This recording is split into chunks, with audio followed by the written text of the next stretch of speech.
કચ્છમાં ઉતરાતા પવનની ઝડપમાં વધારો થતા ફૂલ ગુલાબી ઠંડીની ચમક જોવા મળી રહી છે.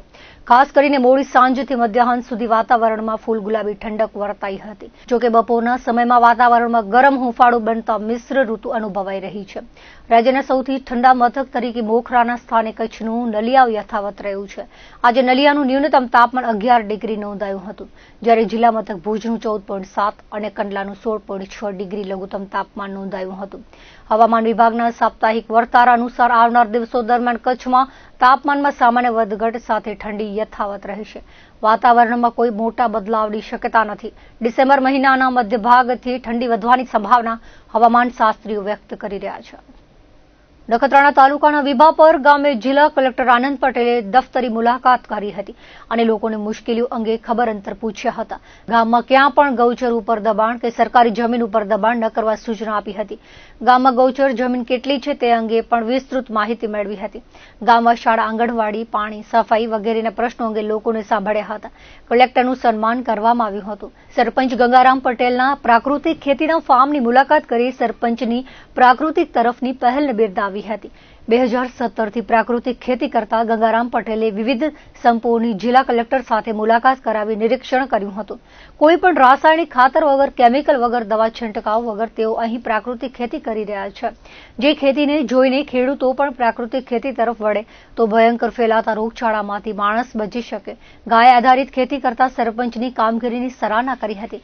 ડ્રીપ એરિગેશનની પદ્ધતિની પણ સરાહના કરી હતી. સરપંચ દ્વારા માત્ર છાણિયા ખાતરથી પ્રાકૃતિક ખેતી 10 વર્ષથી કરાઈ રહી છે અને તેના કારણે પર્યાવરણમાં પણ સુધારો છે અને ખેડૂતોને પણ પ્રાકૃતિક ખેતી તરફ વળવા માટે સૂચન કર્યા હતા. મહાત્મા ગાંધીના આચરણમાં ધાર્મિક દેખાડો નહોતો, પણ હૃદયમાં રામ વસતા હતા. બધા જ ધર્મની ફિલોસોફીને જોડીને અનેકાંતવાદની આરાધના કરી તેમણે માણસના ગૌરવને સ્થાપિત કર્યું હતું. ગાંધીજી સામાજિક તત્વચિંતક હતા અને તેમણે માણસને કેન્દ્રમાં રાખી જાહેર વ્યવસ્થાનો ઢાંચો રચ્યો હતો. આજના સંદર્ભમાં ગાંધી વિચારને વેગવાન અને પ્રાણવાન બનાવી ઉર્જા બચાવ, માનવ અધિકારોનું રક્ષણ, નૈસર્ગિક જીવનશૈલી, સ્વરાજ અને સ્વદેશના વિચારને ખરા અર્થમાં મૂર્તિમંત કરવો એ મહત્વનું છે. એ મહિના મહારાવ શ્રી વિજયરાજજી સાર્વજનિક પુસ્તકાલય ખાતે ગુજરાત સાહિત્ય અકાદમીના સહયોગથી ગાંધી કચ્છ યાત્રા શતાબ્દી નિમિત્તે યોજાયેલા સેમિનારમાં પ્રબુદ્ધ સમાજ વિજ્ઞાની, લેખક અને ભાવનગર યુનિવર્સિટીના પૂર્વ કુલપતિ ડોક્ટર વિદ્યુતભાઈ જોશીએ જણાવ્યું હતું. વરિષ્ઠ ગાંધીયન અને સમાજસેવક રમેશભાઈ સંઘવીએ રાષ્ટ્રપિતાના કચ્છ પ્રવાસના કડવા મીઠા પ્રસંગો રસાળ શૈલીમાં પ્રસ્તુત કરી ગાંધીની કચ્છ યાત્રાના સૂચિતાર્થો વર્ણવ્યા હતા. વક્તવ્ય બાદ શ્રોતાઓ સાથે પ્રશ્નોત્તરી યોજાઈ હતી. પુસ્તકાલયના પ્રમુખ ઉપેન્દ્ર ઉપાધ્યાયે અધ્યક્ષ સ્થાનેથી જણાવ્યું હતું કે વિજયરાજજી પુસ્તકાલય સાહિત્યિક અને સર્જનાત્મક કાર્યક્રમો યોજે છે. તે ઉપક્રમોનું સાતત્ય જાળવી વાંચન વિકાસ માટેના કાર્યક્રમો અમલમાં મુકાશે. સેમિનાર પ્રારંભે પુસ્તકાલયના ઉપપ્રમુખ સંજય ઠાકરે સૌનું સ્વાગત કર્યું હતું. ઉપેન્દ્ર ઉપાધ્યાય અને પિયુષ પટણીએ વક્તાઓનું શાલ અને પુસ્તકથી અભિવાદન કર્યું હતું. મંચસ્થ મહેમાનો અને કારોબારી સભ્યોએ દીપ પ્રાગટ્ય કરી સેમિનારનો શુભારંભ કરાવ્યો હતો. મનન ઠાકરે વક્તા પરિચય આપ્યો હતો. આભાર વિધિ ઝવેરીલાલ સોનેજીએ કરી હતી. સેમિનાર સંચાલન જાગૃતિ વકીલે સંભાળ્યું હતું. આજરોજ ગુજરાત સાહિત્ય અકાદમી તેમજ મહારાષ્ટ્ર શ્રી વિજયરાજ સાહિત્ય પુસ્તકાલય દ્વારા ગાંધીજીએ જે કચ્છની અંદર યાત્રા કરી હતી ને એને શતાબ્દી થઈ રહી છે ત્યારે ગાંધી વિચારો ઉપર અને ગાંધીજીના જે એક વૈશ્વિક હતા એના ઉપર એક પરિસંવાદ રાખવામાં આવ્યો છે. આ પરિસંવાદમાં આદરણીય શ્રી વિદ્યુતભાઈ જોશી જે ભાવનગરના યુનિવર્સિટીના ઉપકુલપતિ હતા તેમજ રમેશભાઈ સંઘવી આ બંને ઉપસ્થિત રહ્યા છે ને એ ગાંધી મૂલ્ય અને ગાંધીના વિચારો અને 100 વર્ષ જે શતાબ્દીના પૂરા થયા છે એના કચ્છના સંદર્ભે એક વિસ્તૃત કાર્યક્રમ અને પરિસંવાદ આજરોજ ગુજરાત સાહિત્ય અકાદમી અને અમારો શ્રી વિજયરાજ સાહિત્ય પુસ્તકાલયના સંયુક્ત ઉપક્રમે યોજવામાં આવેલ છે. ભુજની ઐતિહાસિક મહાકન્યા શાળા ઇન્દ્રાબાઈ ગર્લ્સ હાઈસ્કૂલ ખાતે શાળાની સ્થાપક પ્રેરણા સ્ત્રોત તથા કન્યા કેળવણીની દીપસ્તંભ માતૃશ્રી ઇન્દ્રાબાઈની પ્રતિમાનું ભવ્ય અનાવરણ કરવામાં આવ્યું હતું. 1949માં સ્થાપિત ઇન્દ્રાબાઈ ગર્લ્સ હાઈસ્કૂલ તથા 1934માં સ્થાપિત ઇન્દ્રાબાઈ કન્યા વિદ્યાલય આ બંને સંસ્થાઓનું સંગઠન, સેવા, સંસ્કાર અને દીર્ઘદ્રષ્ટિમાં માતૃશ્રીની અગત્યની ભૂમિકા રહેલી હોવાને કારણે કાર્યક્રમ શાળા પરિવાર માટે ગૌરવપૂર્ણ બની રહ્યો હતો. આ પ્રસંગે ભુજ નગરપાલિકા અધ્યક્ષા રશ્મિબેન સોલંકી, જિલ્લા શિક્ષણ અધિકારી અમિતભાઈ દોડકિયા, પૂર્વ નગર સેવક જયંત ઠક્કર, ભુજ તાલુકા પંચાયત સભ્ય તુષારીબેન વેકરિયા, પન્નાબેન ઠક્કર, રામજી હિરાણી ઉપસ્થિત રહ્યા હતા.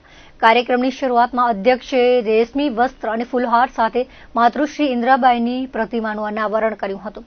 ત્યારબાદ શાળાના આચાર્ય ભૂમિકા ગઢવીએ માતૃશ્રીના જીવનચરિત્ર, ત્યાગ, દ્રષ્ટિ અને કન્યા શિક્ષણમાં તેમના યોગદાનને સ્પર્શતું પ્રાસંગિક ઉદબોધન આપ્યું હતું.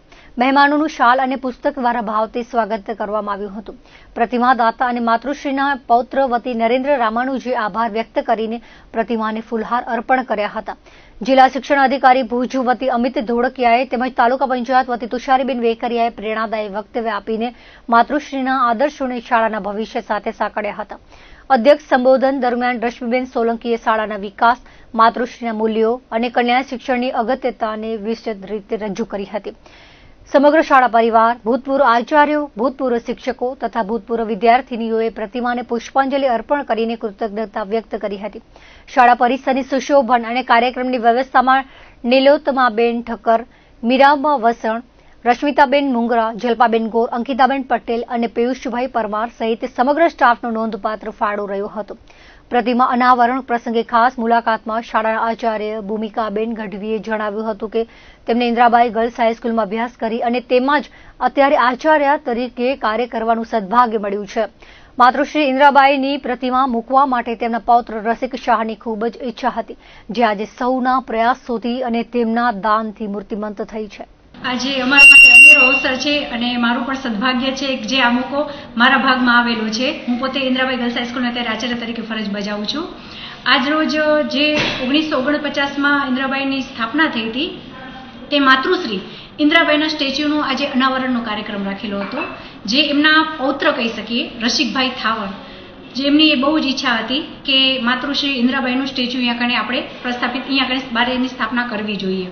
તો આજના દિવસે તેનું આપણે અનાવરણનો કાર્યક્રમ રાખેલો છે, જેનામાં નગરપાલિકાના પ્રમુખ રશ્મિબેન સોલંકી, જે એના હાથે આપણે અનાવરણનો કાર્યક્રમ કરેલો હતો, જેનામાં ડીઓ કચેરીમાંથી તેમજ નગરપાલિકામાંથી તેમજ ભૂતપૂર્વ આચાર્ય, ભૂતપૂર્વ શિક્ષક જે આ શાળામાં પહેલા રહી ચૂકેલા છે, તેમજ વિદ્યાર્થીઓ સૌએ સાથે રહી અને આ કાર્યક્રમ આયોજન. અત્યાર સુધીમાં 1.5 લાખ જેટલી વિદ્યાર્થીઓ નિઃશુલ્ક કહી શકીએ કે કોઈ જ પ્રકારની ફીસ ભર્યા વગર આ શાળામાં અભ્યાસ કર્યો છે અને જેના થકી ઘણી વિદ્યાર્થીઓને એન્જિનિયર, ડોક્ટર, સારા હોદ્દા ઉપર દેશ વિદેશમાં પોતાની નામના કરી છે અને શાળાનું નામ પણ પ્રસિદ્ધ કર્યું છે.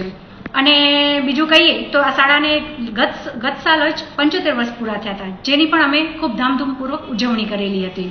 અત્યારે 9 થી 12 ધોરણ છે અને અત્યારે એનામાં 1080 વિદ્યાર્થીઓનો અભ્યાસ કરી રહી છે. હા, અમે અત્યારે વિદ્યાર્થી ઉપર જે વિદ્યાર્થીમાં સ્કિલ રહેલી છે, ઘણીવાર વિદ્યાર્થી ભણવામાં હોશિયાર હોય, કોઈ ગાયનમાં હોય, કોઈકમાં કલા હોય, તો કોઈકમાં રમતગમતમાં હોશિયાર હોય, તો અમે વિદ્યાર્થીઓ પર ભાર દઈએ છીએ. કોઈ એવું નથી એક જ વસ્તુ પર ભાર દેવો, તમારામાં જે સ્કિલ રહેલી છે તમે એના ઉપર ફોકસ કરો. દરેક વિદ્યાર્થી ભણવામાં હોશિયાર નથી હોતી, દરેક વિદ્યાર્થી રમવામાં હોશિયાર નથી, દરેક વિદ્યાર્થી સાંસ્કૃતિકમાં નથી હોતી, તો તેની સ્કિલ ઉપર અમે ભારથી તેને ધ્યાનમાં રાખીને જ ગત સાલ જ અમે રમતગમતના 4 મેદાન બનાવ્યા છે. એક બાસ્કેટબોલનું મેદાન છે, 2 વોલીબોલના મેદાન છે અને પાછળ બેડમિન્ટનની કોર્ટ બની રહી છે. અને આ વર્ષે જ કહી શકીએ તો વેઇટ લિફ્ટિંગમાં અમારી શાળાની વિદ્યાર્થીની નેશનલ કક્ષાએ જશે, જે સરકારી શાળાની વિદ્યાર્થીની છે.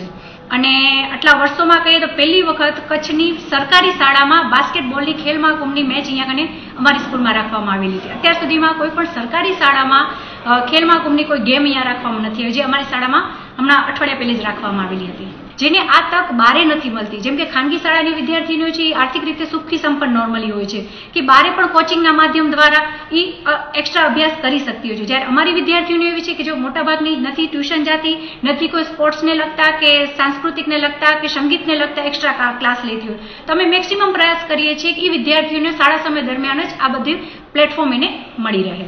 હું 1960-61થી 11મા ધોરણ સુધી ઓલ્ડ એસએસ સુધી આ સ્કૂલમાં જ ભણી છું અને આ સ્કૂલમાં મેં સર્વિસ કરી છે 2003 સુધી. ત્યારબાદ બદલી થતાં બીજી જગ્યાએ ગઈ. અત્યારે આ સ્કૂલની જે સ્થિતિ જોઉં છું ત્યારે બહુ ગદગદ થઈ જવાય છે અને ગમે એટલો ટાઈમ કાઢીને પણ હું અહીંયા આ પ્રસંગે આવી, કારણ કે આ એક સ્ત્રીનું યોગદાન આપણે આપી શકીએ એટલું ઓછું છે. ત્યારની જે સ્કૂલ હતી એ જમાનામાં તો બહુ સારી હતી, કારણ કે એક આટલા કચ્છમાં મોટાભાગે ક્યાંય જ્યાં સરકારી સ્કૂલો નહોતી ત્યારે એ દ્રષ્ટિએ જોઈએ તો ખૂબ જ સારી હતી કે માતૃશ્રીએ જે યોગદાન આપ્યું. અત્યારે જે સાયન્સ અને ટેકનોલોજીએ જે યોગ્ય ફાળો આપ્યો છે એ રીતે આ સ્કૂલ ટોચ કક્ષાએ પહોંચી છે અને એમાં પણ એમના જે કુટુંબીજનોનો જે ફાળો છે એ ખૂબ જ વિશેષ મહત્વનો છે. અખિલ કચ્છ સમસ્ત હિન્દુ પરિવાર અને આર્ષ અધ્યયન કેન્દ્ર ભુજ દ્વારા આયોજિત ગીતા જયંતિ મહોત્સવ 2025ની રંગેચંગે પૂર્ણાહુતિ થઈ હતી. અંતિમ દિવસે કાર્યક્રમની શરૂઆતમાં સ્વામી સુબોધ મુનિજીએ ભજન ગાઈને સૌને ધર્મ વિભોર કરી દીધા હતા. સિદ્ધ પ્રજ્ઞના લક્ષણો લાઈફ મેનેજમેન્ટ સેમિનાર શ્રેણીમાં પ્રેક્ટિકલ ધ્યાન અને તેના રહસ્યો પર રવિવારે સ્વામી પ્રદીપ્તાનંદ સરસ્વતીજીએ માર્ગદર્શન આપતા કહ્યું હતું કે ધ્યાન વિના અધ્યાત્મ અધૂરું છે. અધ્યાત્મ યાત્રામાં મન મુખ્ય છે. બુદ્ધિ સૂક્ષ્મ છે, કારણ કે સમજવા માટે મનને વિવિધ સ્ટેજમાંથી પસાર થવું પડે છે. જાગૃત મન સાથે વ્યવહાર સરળ છે, પરંતુ અર્ધ જાગૃત મનને કોઈ પણ વસ્તુ સ્વીકૃત કરવા એક જ વાતનું પુનરાવર્તન ખૂબ જ જરૂરી છે. એડવર્ટાઇઝમેન્ટ તેનું ઉત્તમ ઉદાહરણ છે. ન ઈચ્છવા છતાંય વારંવાર જોવાથી મન તેનો સ્વીકાર કરે છે. મગજના સ્તરે આ એનેસ્થેસિયા જેવું જ કાર્ય કરે છે. અંતમાં કહ્યું હતું કે વિશુદ્ધ મનથી બહાર આવે એ જ વ્યક્તિ સત્યના દર્શન કરી શકે. અર્ધ જાગૃત મન જ વ્યક્તિના ચહેરાની પ્રતિકૃતિ છે. વ્યક્તિનો જન્મ ખાલી પૈસા કમાવા, ઘરકામ કરવા કે દીકરા દીકરીને લગ્ન કરવા નથી થયો. આ માત્ર પ્રક્રિયા છે. લોભ, કામ, ક્રોધ, વૃત્તિ અને ભયની ભાવના મૂકીને તેની બહાર આવવું શક્ય છે. આપણે અભિમન્યુ જ છીએ, પણ અર્ધ જાગૃત મનના સ્તરને તોડવામાં આપણે અટકીએ છીએ. ધ્યાન અર્ધ જાગૃત મનની સમસ્યાઓનું એકમાત્ર સમાધાન છે. ધ્યાનમાં સીધી છલાંગ ન મરાય, તેના માટે વિવિધ તબક્કાઓ જરૂરી છે. ધ્યાન કરતી વખતે પણ ધ્યાન રાખવું પડે. 10-15 મિનિટમાં થાય તે સૌથી ખોટો સિદ્ધાંત છે. તેના માટે કર્મયોગી બનવું પડે તો વર્તન અને વ્યવહારમાં પ્રતિબિંબ જરૂરી છે. સ્વામીજીએ લાઇફસ્ટાઇલ પર માર્ગદર્શન આપ્યું હતું. દૈનિક કાર્યક્રમના અંતે ગીતાજીની આરતી અને રાષ્ટ્રગાનનું પઠન કરાયું હતું. આર્ષ અધ્યયન કેન્દ્રના સાધકો, વિવિધ સમિતિઓ અને સ્વયંસેવકોએ સમગ્ર મહોત્સવને સફળ બનાવવા સહભાગી બન્યા હતા. અંજારમાં ઐતિહાસિક ચાતુર્માસ પૂર્ણ કર્યા બાદ આચાર્ય ભગવંત પૂજ્ય યશો વિજયજી મહારાજ સાહેબ ગુંદાલાથી વિહાર કરી મુન્દ્રાની પાવન ધરતી પર પગલાં કર્યા હતા. તપગત જૈન સંઘના ભાઈઓ શહેરના ગોરજી દેરાસર પાસે પહોંચ્યા હતા. આચાર્ય ભગવંત યશો વિજયજી મહારાજ સાહેબના ભવ્યાતિભવ્ય સામૈયામાં જોડાયા હતા. સામૈયું શહેરના એસટી ચોક, જવાહર ચોક, માંડવી ચોકથી ચિંતામણી પાસોના જિનાલય સંપન્ન થયું હતું. સામૈયું ઢોલ શરણાઈના નાદે વાદ્ય ગાતે શહેરના મુખ્ય માર્ગો પરથી પસાર થયું હતું. તપગત જૈન સંઘના પ્રમુખ હરેશ મહેતાએ જણાવ્યું હતું કે 13 વર્ષ બાદ આચાર્ય ભગવંત યશો વિજયજી મહારાજ સાહેબના મુન્દ્રાની પાવન ધરતી પર પગલાં થયા છે. તેમજ સમસ્ત જૈન સમાજમાં ઉત્સાહ છે. જૈન યુવા અગ્રણી રીતેશભાઈએ જણાવ્યું હતું કે આચાર્ય ભગવંતનું ભાઈઓ માટે પ્રવચન વ્યાખ્યાન યોજાયું હતું. આચાર્ય ભગવંત યશો વિજયજી મહારાજ સાહેબે જણાવ્યું હતું કે મનુષ્ય જન્મ મળવો દુર્લભ છે અને આત્માના કલ્યાણ માટે આરાધના કરવી જરૂરી છે. આચાર્યજીના જિનાલયમાં આગમન સમયે તેમણે કામળી ઓઢાડવાનો અને ગુરુપૂજન કરવાનો લાભ કંચનબેન વાડીલાલ ફોફડિયા પરિવારે લીધો હતો. સામૈયામાં તપગત જૈન સંઘના વિનોદ ફોફડિયા, પંકજ શાહ, જીતુ મહેતા, ભરત મહેતા, વિનોદ મહેતા, શાંતિલાલ મહેતા, રીતેશ પરીખ, પારસ ફોફડિયા, સંપટ મહેતા, પપ્પુ મહેતા, પપ્પુ વોરા, દીપક શાહ, વિમલ મહેતા તેમજ સંઘના ભાઈ બહેનો બહોળી સંખ્યામાં ઉપસ્થિત રહ્યા હતા. દર્શક મિત્રો, આ હતા અત્યાર સુધીના કચ્છ ટીવી સમાચાર. ફરી મળીશું નવા સમાચારો સાથે, નવી અપડેટ સાથે. ત્યાં સુધી મને રજા આપશો. નમસ્કાર.